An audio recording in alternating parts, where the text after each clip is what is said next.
Hello everyone and welcome to the world of Umamusume. If you guys have been regulars through the channel, you probably saw this coming. I cover Dragalia Lost, I cover World Flipper, I am probably one of the biggest Priconne EN YouTubers left, so it was a given that I would try my hand at this game as well, now that it has released globally. Umamusume is a title from Cygames, a company that pretty much makes most of what I play in my channel for good reason. A lot of their games are very enjoyable, and I approached this game for the first time without looking up pretty much anything. Gameplay, etc. I didn't want to know anything, I wanted to have a good first impression where I would be able to tell things apart without being influenced by anything. And I can say this, I immediately noticed what I really love about Cygames titles, which is originality. So when I played World Flipper, when I played Dragalia Lost, when I played Priconne, what I immediately noticed is that each of those games has a very unique idea at the center.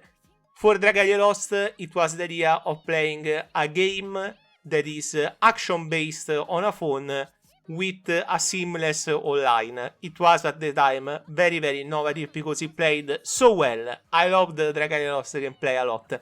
For Priconne, it is a game that is voiced in its entirety. Every menu, every little mod, every story is voiced.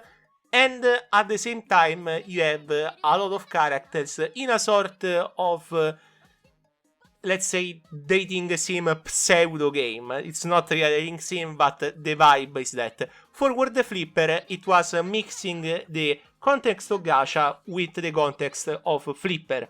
And I do dare say it worked quite well while it was alive. Now, Dragalia Lost and World Flipper are both gone. Priconne is still alive in Japan, and if you don't know my channel, I pretty much carry the torch to try and keep it alive in the global world by bringing the stories in Japanese to English and allow you guys to connect with the characters. So here we are with Umamusume. What is the core idea of this game?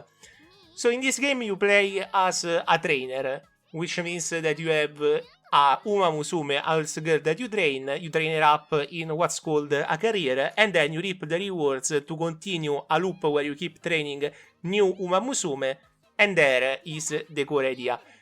So while this might seem nothing too crazy as an idea, what I loved as a first impression is that you kind of feel like the idea is brought forward first compared to other things.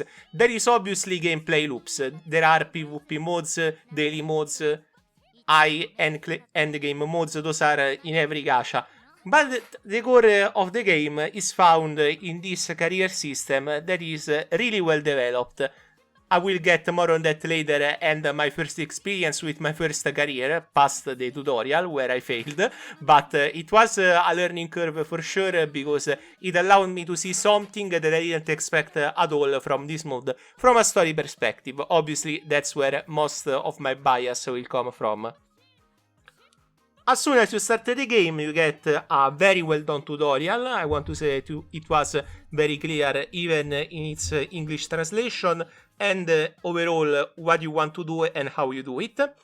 You get to have a lot of pre-registration rewards plus a special challenge mission that you can see right here, which will give you a random ticket for a 3-star. So obviously this is a given, but you want to use this ticket here first and then the selector ticket. Why? Because if you use the random ticket first, then you can select a Umamusume that you don't have later.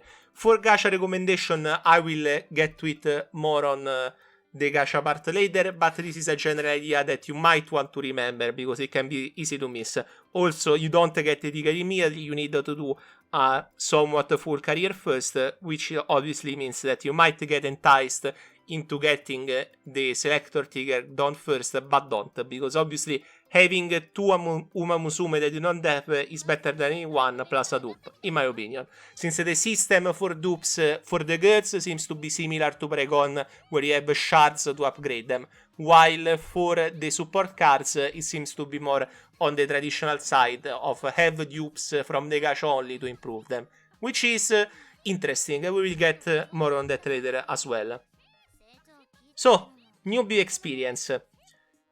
I personally think that the game, at first impression, for someone that has never played the Japanese version of Umamusume and hasn't looked up at anything else, is very positive.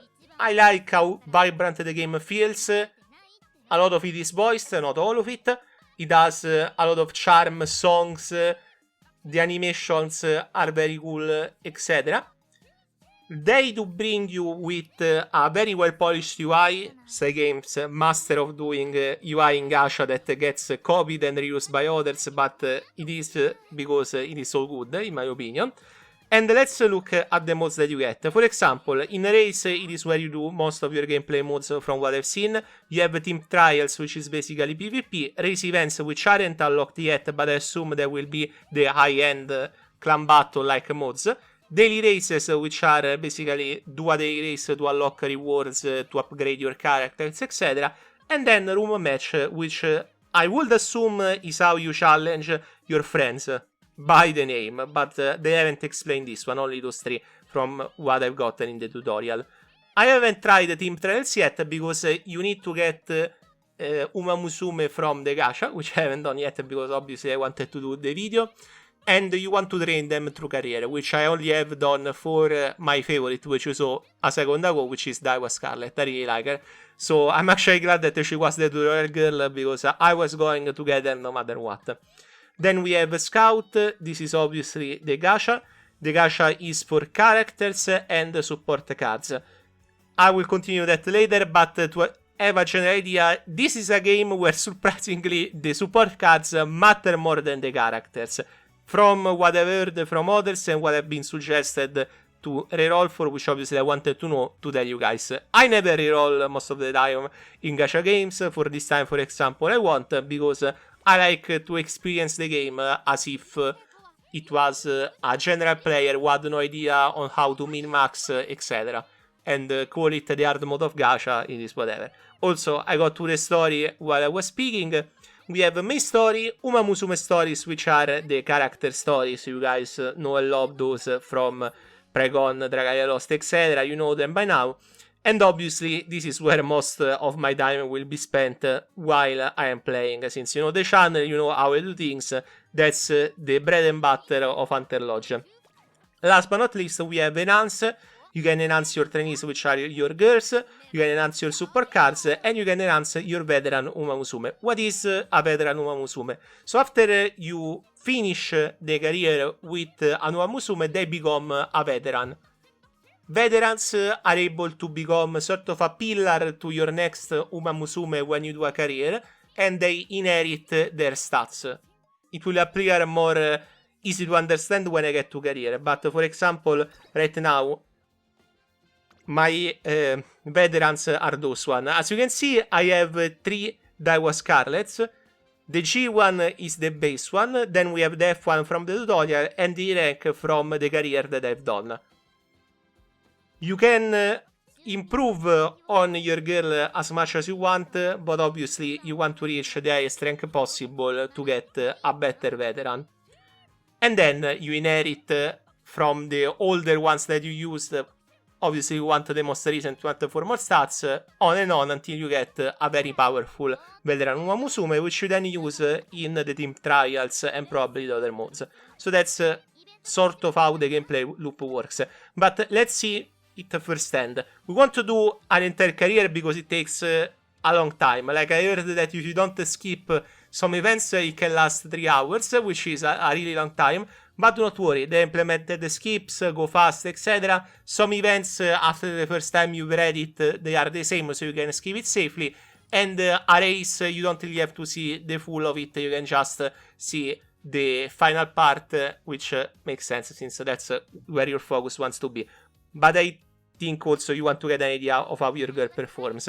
So we will go with Scarlet again, since I probably will continue this run later.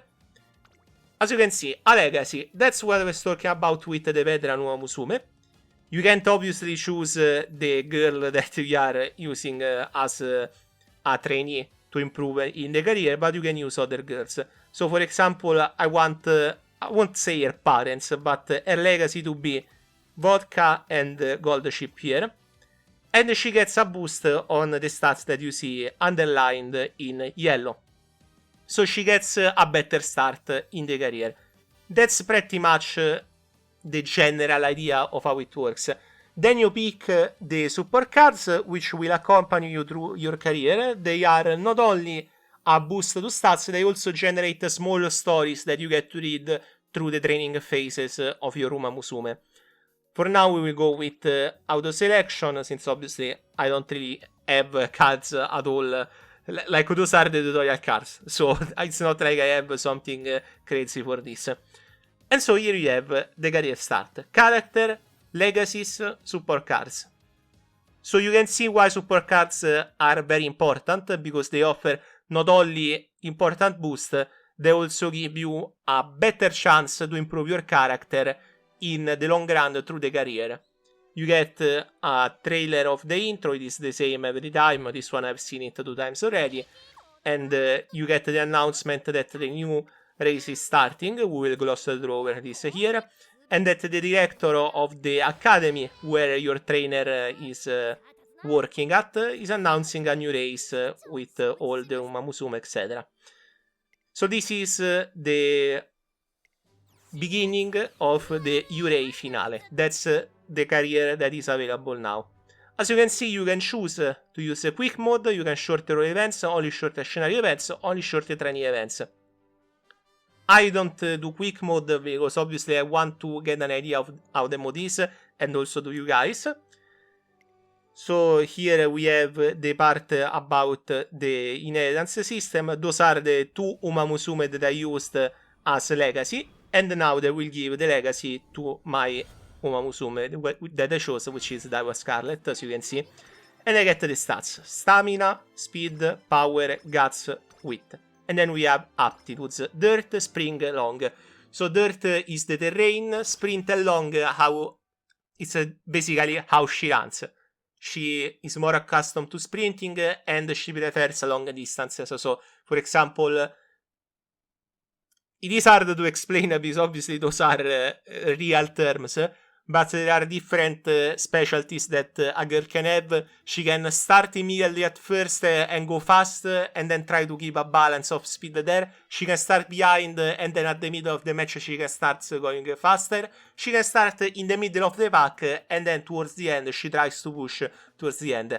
Every Umamusume has their own specialty, and I wouldn't say that you want to choose based on the specialty. Honestly, you want to choose based on the girl that you prefer. In my case, it is Scarlet. And then you work from there.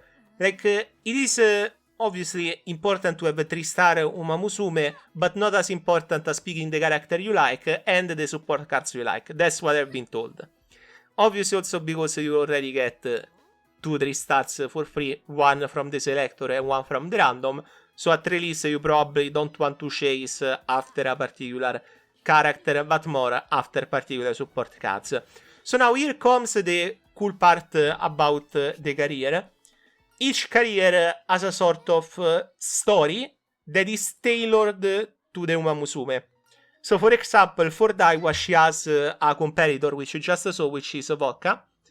And she and Vodka basically compete through the races that you do, which as you can see on the top left, we have a deadline for each big race. There are big race and small race. You start with a debut race, then there are a series of races where you want to get into the top 5, then into the top 3, then you need to get first place.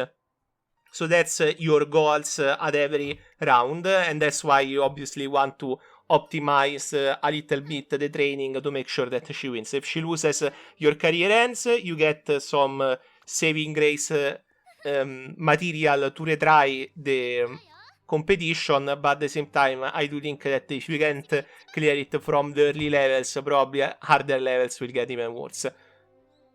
And the story not only tailors itself to the character, but also to your results. What do I mean by this? For example, in my previous career, I lost 3 times with Daiwa, but not enough to get out of the career. I basically had reached the top 5, I placed first, third, and then 5th.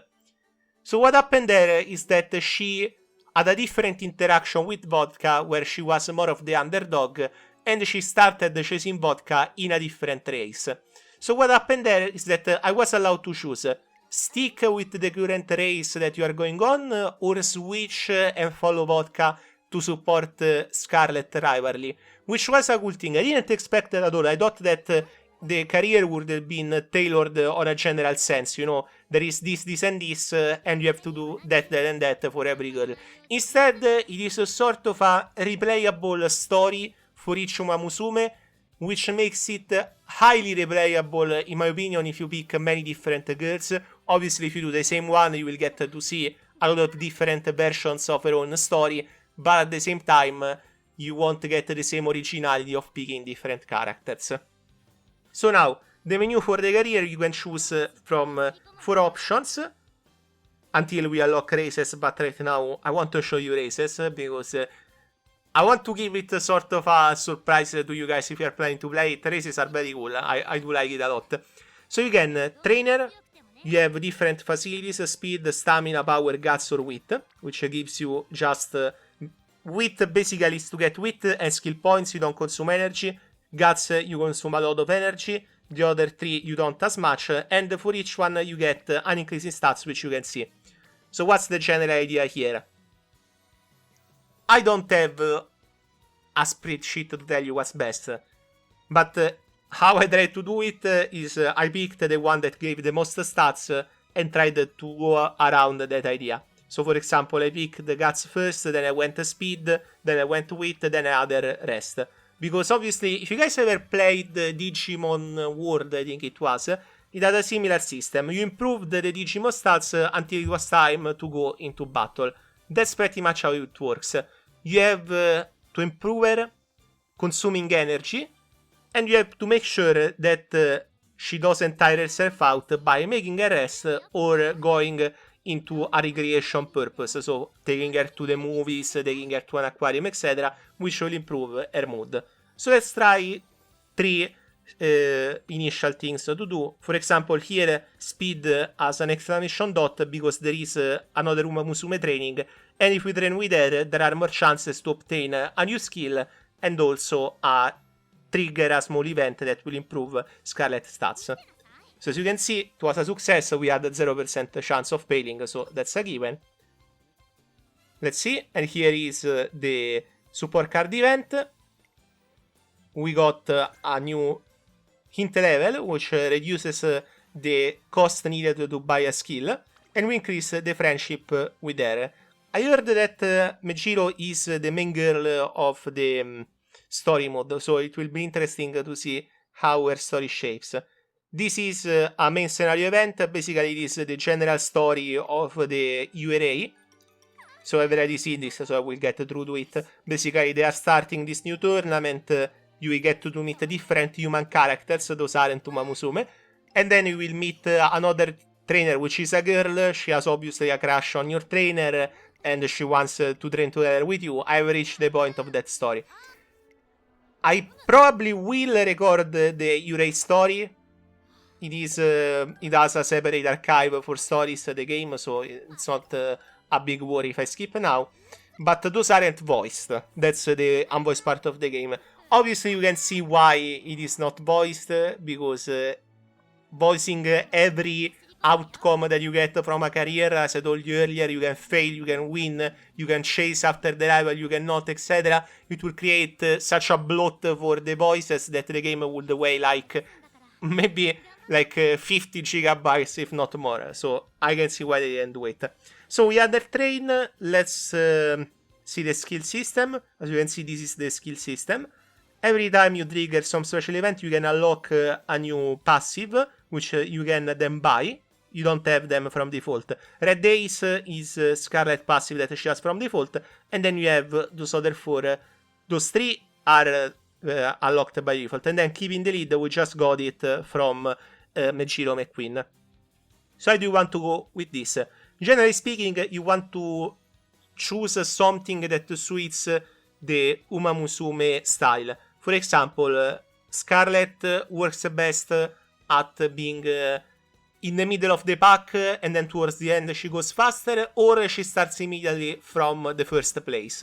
Her unique passive makes it so that if she is in the first place towards the end, she gets a boost in speed. So basically she's a character that you always want to be in the first places from the start. That's the general idea for Scarlet. So you will pick passives that enhance that kind of strategy.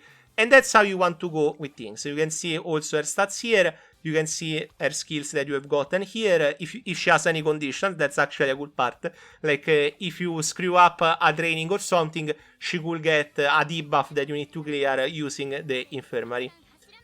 And that's the gist of it. Like, showing you more will just be what I just showed you. So there isn't really much to say. Races is where you get more funds to get into. After the review races, the other ones have a sort of a lock that you need to surpass before you get to that day, which is number of funds. So you go into those side races, get funds, unlock the main race, and continue. If you don't reach the number of funds when you reach that deadlock, then I believe you fail. I haven't experienced that yet. And well, that's the main bread and butter of the game. Career system, generate Umamusume, become veteran, you do the other mods, you do career anew, and use the veteran to build onto your new Umamusume. You have events. The event itself isn't anything crazy, like, for example, this event, whenever you do career, you obtain points for this event and you unlock rewards. There is a roulette that you spin with the points that you get, and there is an event story. From what I heard, the event stories are released in halves, so there is 4 episodes now, 4 episodes I think next week. I will obviously wait for all episodes to come out to start events. We'll probably start with the character stories or the main story itself directly, and we will go from there. Okay, so what else is left to say? The side menu probably is the only thing that I haven't checked out, and then we can go into the gacha and give you guys my genuine first impression on the game. The side menu is actually very good. I think that it has a variety of things that at least not many gacha games have. You have inventory to check your items, profile to see your profile, titles to equip a title, which are actually treated as something special, so make sure you get a good one. Trophy room, I believe it is to check the achievements that you have obtained with each Umamusume during your career. Friends, achievement options, those are the usual. Archive, so this is basically not only the story archive, this is also where you collect your achievement, sort of. And you get rewards after every feat that you clear. Feat, not the part of the body, but feat as in something you achieved. For example, we have event galleries. This is where you can check the events that you trigger in career mode, specific to the horse, specific to the support card, or specific to the encompassing story of the career that you chose from the start. From what I heard, there will be different stories for the overall career, with the later ones being even better. We obviously just started, which brings me to the main part of probably the first impression. The game is around 4 years behind compared to the Japanese one. So now you might be wondering, will this be another Priconne case? I don't have a crystal sphere, even though people in the Priconne community might think that I do, because I always guess the events right that are coming. What I can say is that Priconne was handled by Crunchyroll and Cygames. Dragalia was handled by Crunchyroll, by Nintendo and Cygames. And then you have World Flipper, which was handled, I believe, from Kakao Games and Cygames. Now, Dragalia and Priconne ended for reasons. I won't get into why for either.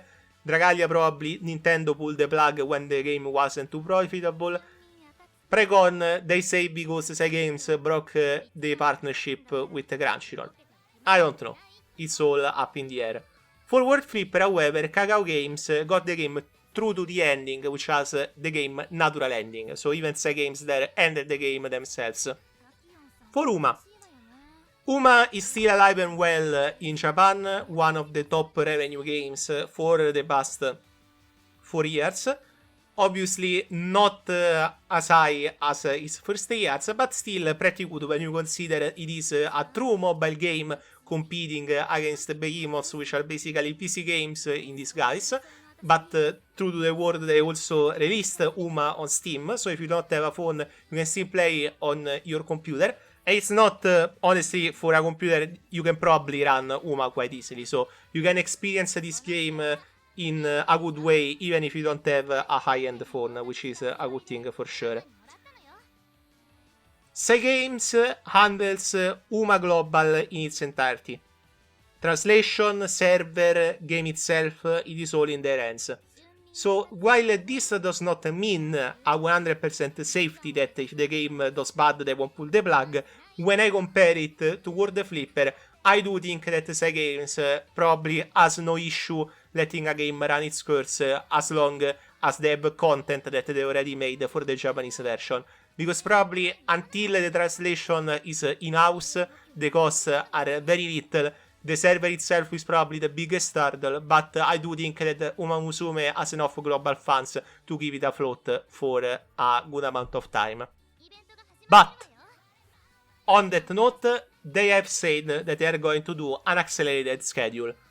So, personally, when they did that in Priconne, I was okay with it, because I do recognize that not always there are characters that people are going to roll, especially if they have a idea of what is coming in the future.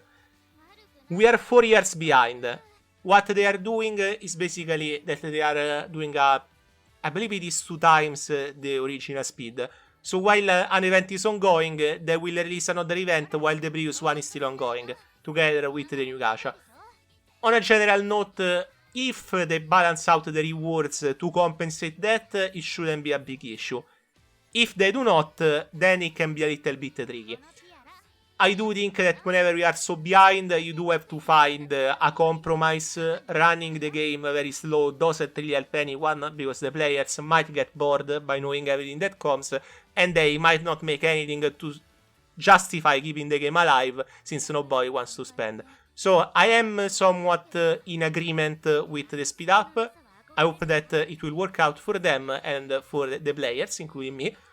So everything is still up in the air. I can't give you a game will survive, game will die. I do think that the game is original enough to where playing it won't feel like a waste. And I do think that I want to see it succeed, because obviously it's not like they will ever bring back Priconne and make my life easier.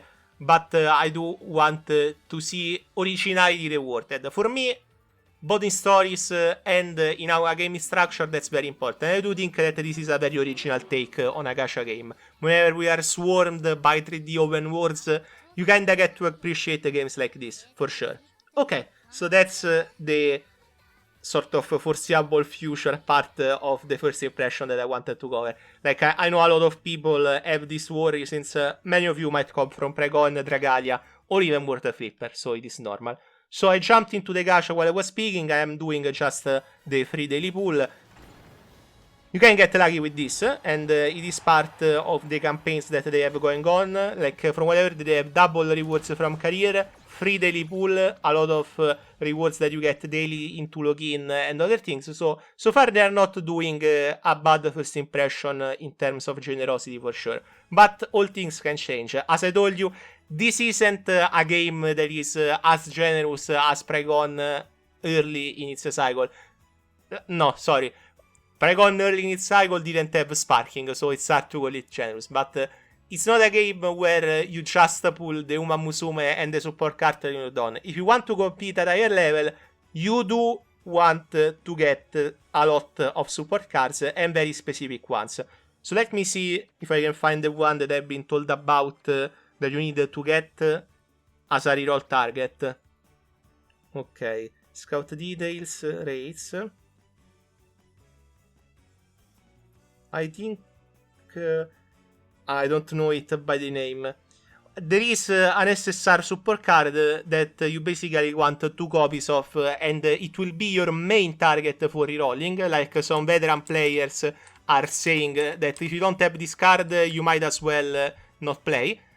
Now, personally speaking, I don't really mind if I am behind compared to other players, but I do understand why this will come as a very competitive game, because in many different circumstances, like being very competitive in a gacha game means that you get a lot of freebies, which means that you want to keep up being competitive to get as much as you want. It is a little bit of a contrived logic if you think about it a little bit deeper, but that's how it is. Okay, while I was speaking, I did find the name, which is Fine Motion. Let's see if I can find it.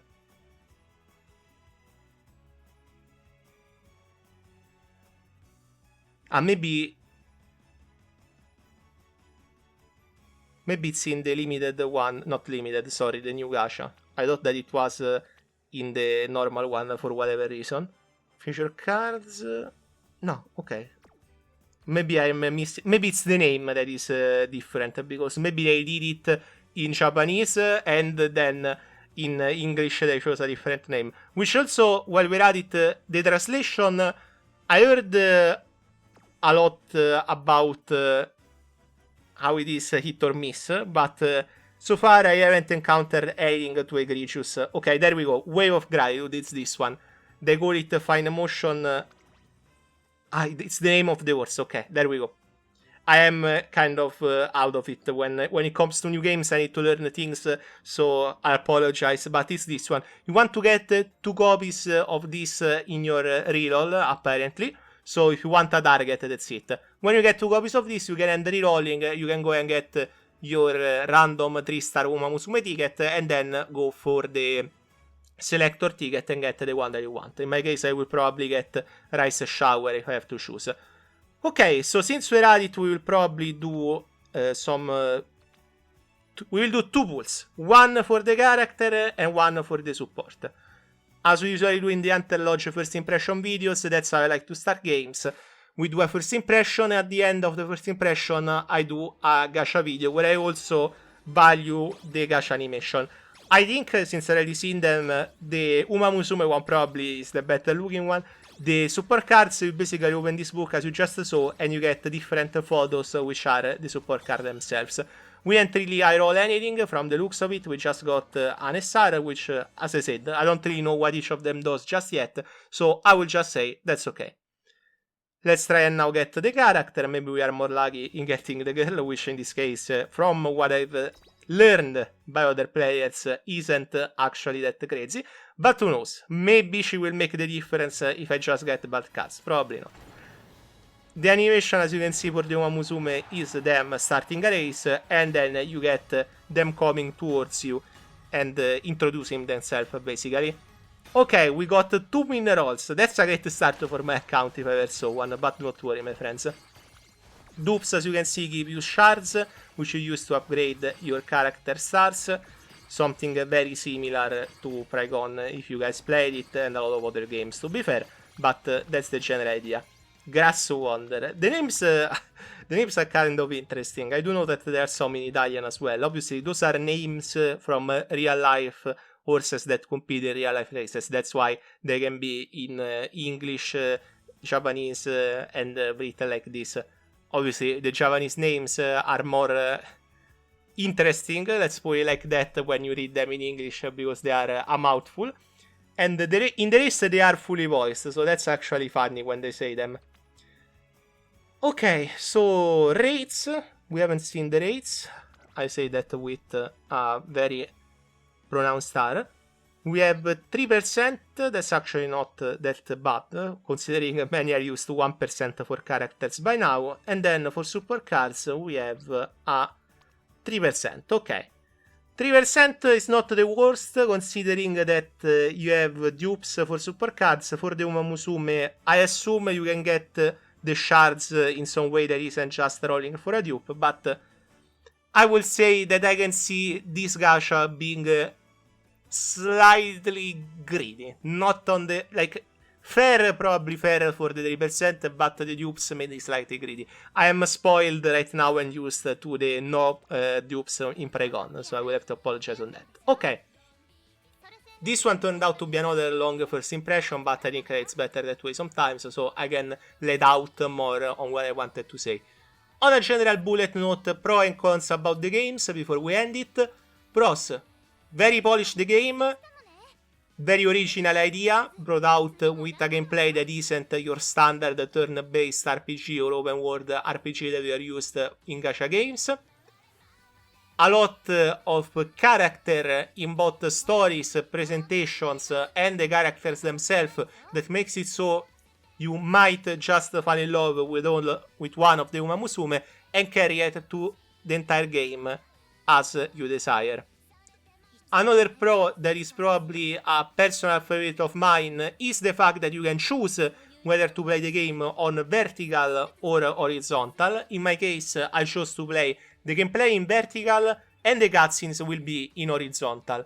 So whenever you will watch the story videos, both PC players and phone players will be able to enjoy them, which is a blessing.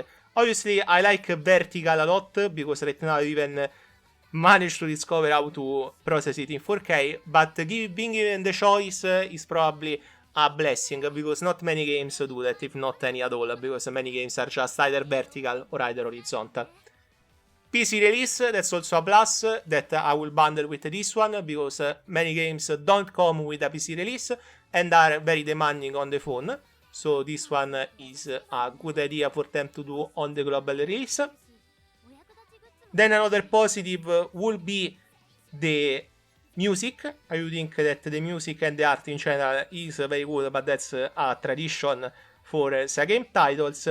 And so far the first player reception has been very good with a lot of free handouts for freebies, 2-3 star character release, a lot of pulls. As you can see, I already have like 60-70 pulls just by starting to play. I haven't even done anything yet, so that's amazing. And also there is the fact that it is Asa Games titles, so you can expect if you get any milestone etc. they will hand out rewards, which is always a plus. I don't think there is anything like I try to be as generic as possible in my pros because obviously you don't want to go overboard in the niche. The horizontal and vertical one is a niche for me, but I do think it is quite good. I think that the tutorial is also very clear. That's something to give a plus for. Like, you do understand how the game works pretty fast and get into it as fast. Now, cons.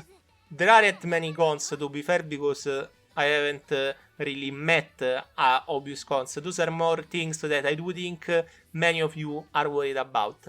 Obviously, the first one is how much the game is behind compared to the Japanese version. This creates a disparity that might or might not create problems in the future. The second one that goes hand in hand is the speed up, might or might not be a positive or negative for the game. The third one is obviously the competitive aspect of the game, where you want to get a lot of copies of a support card to stay competitive, or else you're out of the game. That can be a negative for some. Not all people play in a competitive way, but still, they don't want to be in an inferior category, so to speak. The fourth one, which is more of also a generic critic that I move into gachas that do this, but in this case, it isn't like it's like the horizontal vertical thing. It doesn't allow you to choose a resolution based on your phone. As you can see on the top, it is cut with a black bar. I don't really love that because obviously this game was made 4 years ago, so maybe they don't have that. But I don't love when I see a black bar on my screen. That's just a pet peeve of mine. But I wanted to say it since it is my first impression.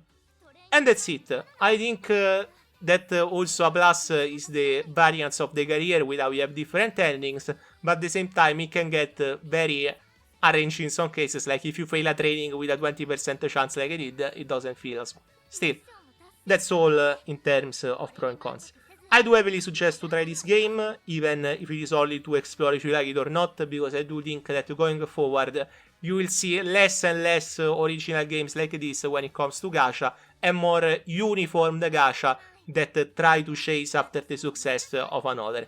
it started to happen after Genshin released, and it doesn't still ended with all those games coming out that look like I've already seen this. This is like the other one. Like I can't stomach that kind of productions anymore because I've seen it over and over and over again. So having something that feels new and refreshing like this does indeed feel new and refreshing. Okay, that's it for my first impression. Thank you very much for watching, both old and new viewers. From now on, we will cover Umamusume, hopefully in its entirety through events, main story, and of course character stories. The schedule will try to slot in as a main game, so hopefully videos every week. But we do have a huge Priconne weekend plus early week incoming, so maybe the start will be front-loaded, break, and then we will continue, something like that. Anyway, remember to smash that like button and that subscribe button to support the channel. I like to say it because it highlights the buttons that way. And if you want to support the channel more, remember that you can use the super thanks or the join feature to either leave a comment with your choosing below your favorite until I launch a video, or become a member of the community and support what I do, which really helps because doing those Priconne videos is a lot of effort, admittedly, so I do appreciate all the help. For me, this is it for the first impression. 41 minutes, wow, that's probably one of my longest ones, but I also did the Shadowverse 2, Shadowverse Wars Beyond, I keep calling it Shadowverse 2. I did the Shadowverse War Beyond one last week, so it is becoming a recurrent theme. Next I have Persona 5, so you know, all first impression this month. Thank you very much for watching, and I will see you next time.